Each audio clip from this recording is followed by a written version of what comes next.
Good afternoon, and also good morning, ladies and gentlemen. Welcome to the 10th Asian Women Leadership Summit.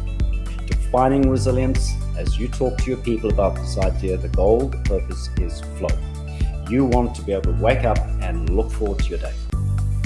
3 leadership principles have served me well in driving change, as they did during the pandemic too. The first is to lead with ambition. Leading with ambition is about taking action, dreaming big, and aiming high. Let me give you a few examples of how I coped with this crisis. I was forward-thinking. This involves reading the deeper signs as to your emotions, keeping calm when you're confronted with a challenge. I have this very interesting habit of using 3 important parts of my body at the same time. My head, my heart, and my hands. As a relatively good multitasker, I will use my head to do a lot of the thinking, my heart to do a lot of the feeling, and then I will kick in my hands to take the right action.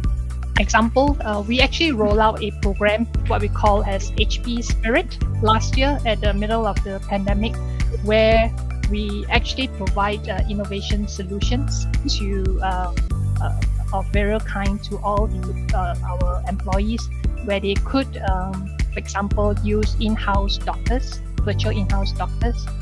We even have organized gym classes for kids of all ages.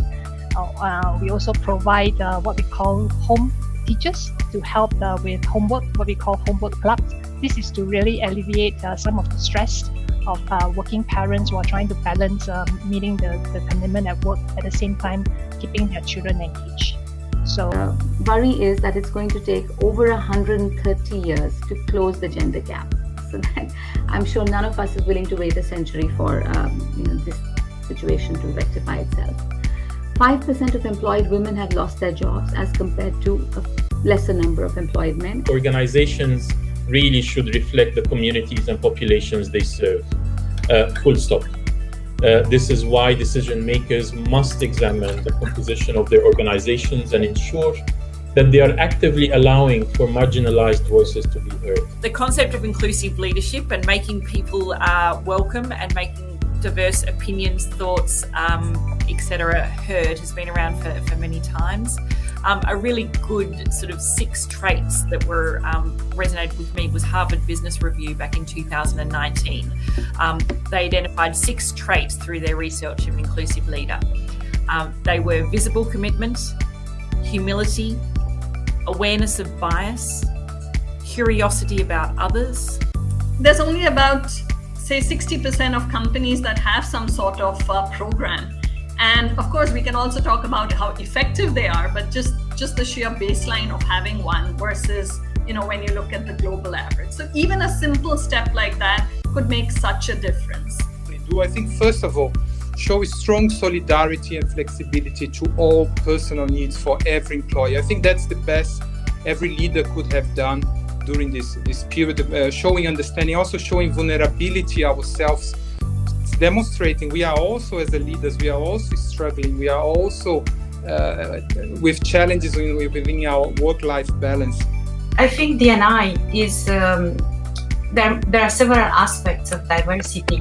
And one of them is, of course, to ensure that everyone can bring their authentic self at work. So that's a lot about the inclusion part.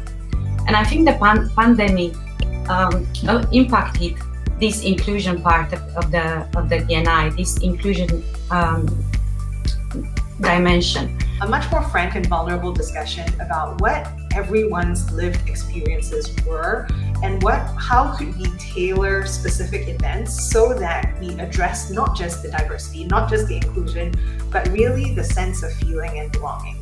The narrative hasn't changed over the last kind of 8 years that I've been on both sides of the table, where venture funds still aren't investing in female and diverse founders, even though mountains of research does confirm that unlocking innovation requires diversity, and still women are denied access to the capital. But so when we look at entrepreneurship, there's usually kind of I would like to think about 3 types of capital, right? There's human, and then there's financial and social.